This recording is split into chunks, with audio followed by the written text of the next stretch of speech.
Right now, someone is working too hard for minimum wage. Right now, greed is everywhere. Right now, the devil is at sea level.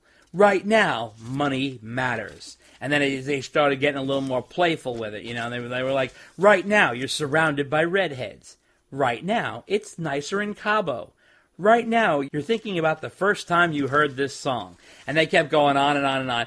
And they were having a good time, and the crowd loved it. Then they went into a big jam, and they did Devil Came to Philly, and they mixed it with Circle Jam, the Chump Change, right? And Sammy said, oh, we do this different every night, and they kind of improv'd on that, and they jammed out a bit, and they had some fun with that. Rock Candy, like I said before, was amazing. He was teasing Mike. He's like, this came out in 1973. You were just a little boy, Mike. You know, he was kidding around with him. Meanwhile, I think they were just starting Van Halen at that point. But even Vic did some singing on that song.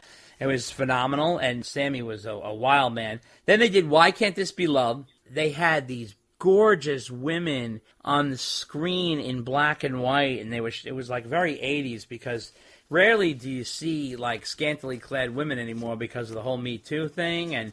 But Sammy didn't care. He's like, fuck it, I'm 71. I'm dialing the clock back. And so he's considering they did an 80s tune, they had all kinds of 80s images. And then they did a little dip into rock and roll, and they did some Led Zeppelin there, heavy metal, really slamming it there. They did a real rock set. Although I have to say, I was so disappointed. They took fucking the Seventh Seal out of the set. Oh, it broke my balls. I really didn't like that. I was so I knew you would be off. disappointed by that. Yeah, it really was. They played Moss, Mesquila. Mike took a whole bottle of Mesquila and was like chugging it. I was like, oh my God. Oh my gosh. He's an animal. He didn't drink the whole bottle, but I was like, God, look at this fucking guy go. So you're going to get a kick out of this, right? You get to the point where, it's like time for, the encore. And Sammy Sofer, he says, I'm too old for this backstage sitting on the couch and dragging my old ass back on stage. He said, we're just going to play straight through. So then he started I thought this was a strange timing. So, you're at toward the end of the show and you're rocking, everybody's up and going. He starts going into a whole Van Halen rant. And I was like, what is this guy doing? All before Eagles Fly, which was such a strange portion of the show. This is the only portion. It was interesting, but I just thought it was weird with the pacing. Because the show was rolling with like one rocker after another, like Pound Cake. There's only one way to rock. And they're going right now. They're going rolling down the line.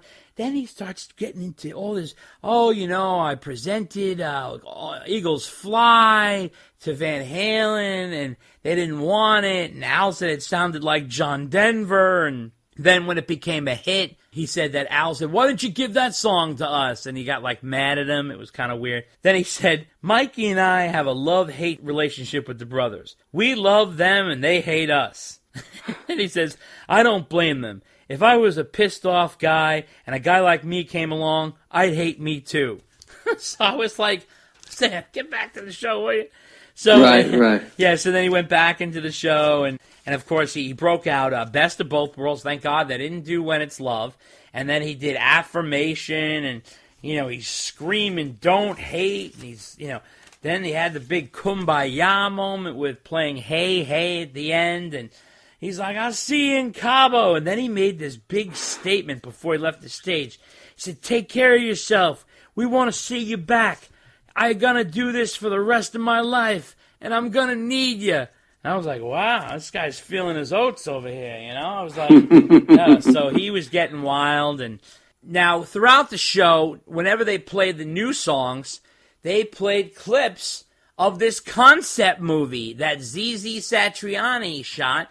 And the guy actually did a pretty good job. I actually liked it more than when I saw the individual, Trust Fund Baby video. It was actually pretty good. So he's got all kinds of stuff, clips there, and obviously some serious fucking bank has put into this thing, because the guy did some serious production on it. Sammy released recently the Affirmation video, Dave. I'm sure you saw that, right? Right. Yeah. And we all know that the Circle album hit number 4 on the charts. So congrats to Sammy and the boys. And nice placement in the charts. And he released the Affirmation video, and it was a little fun. They showed some behind-the-scenes clips, and the band playing live at the iHeart Radio show at the Troubadour with images sliced in, and all these don't hate images and all kinds of subliminal messages. What did you think of that video, Dave?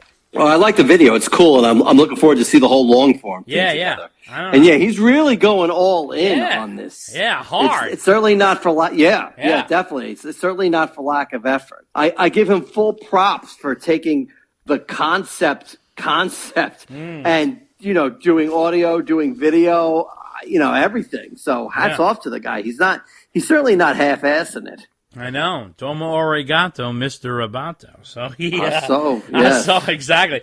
So then Dave, I don't know if you saw this, but Sammy went on Instagram and he's feeling his oats again. He's all sentimental and he's got his album goes to number 4, and then he Instagrams this message.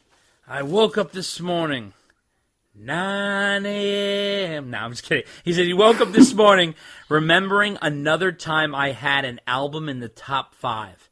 Flashback to 2004. Van Halen, Best of Both Worlds reunion tour. One of those special moments when it felt like old times with one of my favorite band/songwriting partners. Hashtag 5150. Hashtag OU812. Hashtag for unlawful carnal knowledge. Hashtag balance. Hashtag flashback Friday. And he puts this picture of him and Ed on the private plane. These guys look like they're a couple. They're so cozy. And wow. I think that was the only time. Yeah. Exactly. I was like, holy shit. It's a beautiful photo. And I was like, holy cow, man. And wow, this guy's, I really think that this is the thing. Sammy is he's putting one foot on the brake and one on the gas. And he's going all the way, and he wants to get this Van Halen reunion going. I swear to God, I don't think he's going to drop it. What do you think? Oh, he'll never drop it. I know. He'll never drop it. It's not going to happen, but he'll never drop it. I know. So now, we talked about the last time we were here about the big Wolfie episode on the Food Network. Turned out to be a big nothing. Okay, so Valerie's home cooking on the Food Network. Don't get me wrong, show is lovely. Valerie's lovely. She looks like she's an amazing cook, and the show is well done and produced. The show is labeled Celebrating Wolf's Music. And obviously, as we talked on the last cast, we thought this was the time when he was going to release a solo album and they were doing this show to promote it. They must have edited the hell out of this thing because they didn't say a word about his album, nothing. All you heard was Wolf's music. So she's cooking a meal for Wolf and his friends, and she's cooking his favorite. She's grilling salmon, she's making homemade crab cakes, she's going to make a berry cake. She seems like a lovely, lovely mom who's doing all these nice things for her kid. Wolf comes in. He's all sort of dressed down. He's pretty aloof. He's uninterested. He could care less. I felt bad. And then Valerie's sweet and bubbly as hell, and she's making this gorgeous meal. They mention nothing about the music. Then you see at a moment, he picks up a guitar, and you're like, oh, wait, what's going to go on? Is he like going to play a song or something? He starts singing some silly song about salmon.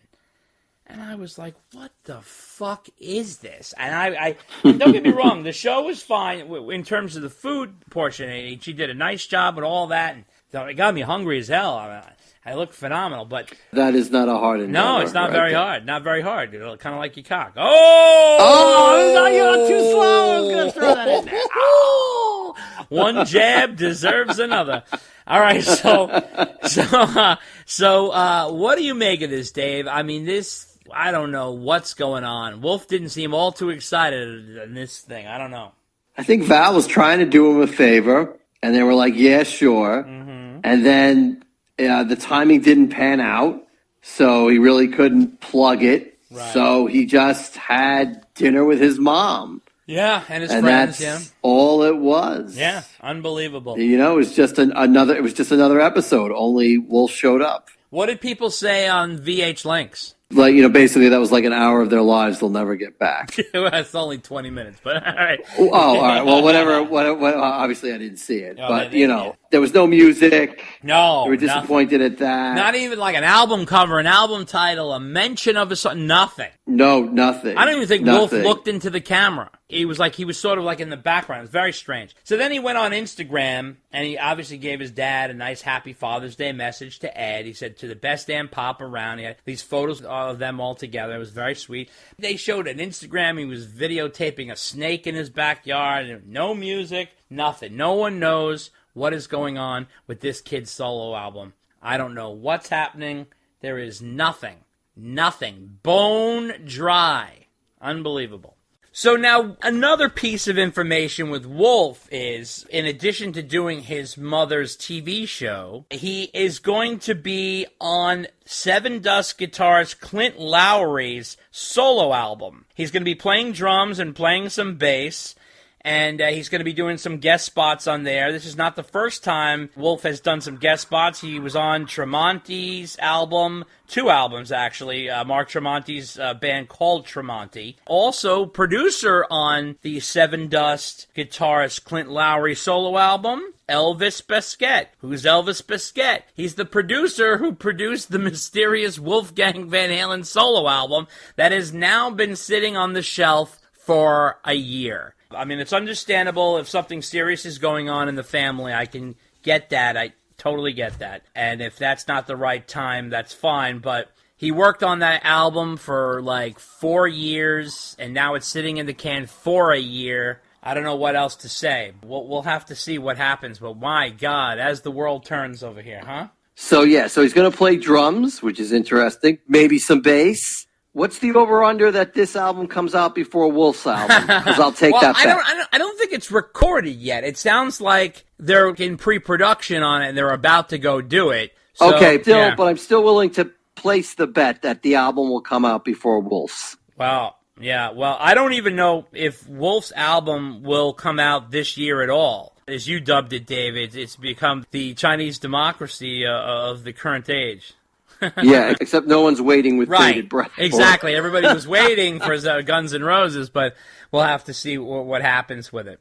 We want to wish a happy birthday to Michael Anthony, the man who is as solid as a rock. He's the good guy in Van Halen. We want to wish him cheers, buddy. Raise a glass of JD to you. Mike turns 65, Dave. He is officially a senior citizen. Can you believe it?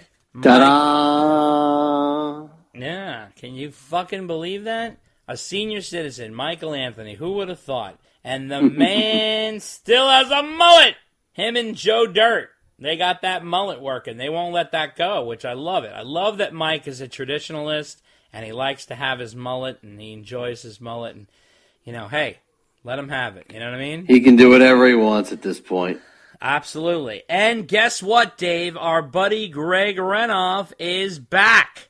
Or at least he's coming back soon. Greg Renoff has finished his book, and we have a quick update on it. His upcoming biography of Ted Templeman, Van Halen's former producer. It's due to be released in the spring of 2020, and the title is Ted Templeman, A Platinum Producer's Life and Music. So how do you like that? I actually suggested the title to him, not the exact one that he chose.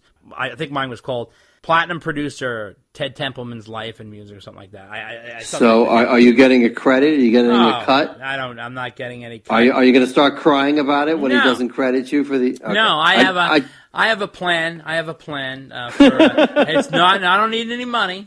I'm not looking. I just want to know what to prepare myself for when you start crying like a baby because you didn't get any credit for that. I don't expect nothing. So now here's the other good news from Greg. So not only is Greg delivering this incredible Ted Templeman book, which we're so excited about, he said it's about 35% Van Halen. When you figure, it's not even enough. Well, you know what? 35% of Greg's book of Van Halen is 35% more of Van Halen than Van Halen gives us. That's right. That's right. Well, and I'm willing to bet the rest of it is about the Doobie Brothers. Oh, well, I'm sure that's a good chunk, too, and there's other stuff in there. But so here's the thing. This is the extra little bit. The good news is, in addition to this release, is he's already working on another book, and it's going to be focused on Van Halen. Really? Yeah, That's cool. he's currently doing research on it now, and I can't reveal anything because I don't want to bust his confidence there, but he is working on that, and I'm excited about that. So, I don't know the focus yet. Told me a little bit about it, but I'm not going to say it on here. But it sounds like it's going to be right up the alley of all of our listeners. Put it this way.